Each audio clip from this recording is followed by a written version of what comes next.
Hello everyone and welcome back to the channel. For today's video, I am going to teach you on how you can upload files in Google Sites. So without further ado, let's begin.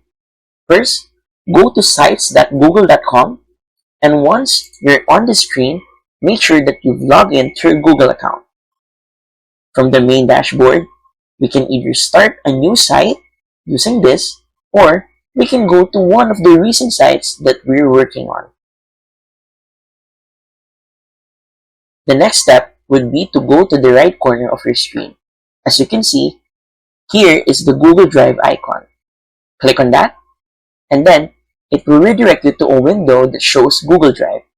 From here, you can see all the files currently uploaded to your Google Drive, and this is where you can upload your files into this work site.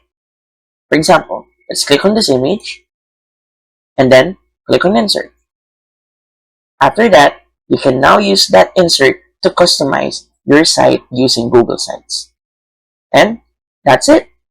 So, if you find this video helpful, please don't forget to click like, share, and subscribe to the channel for more helpful video tutorials.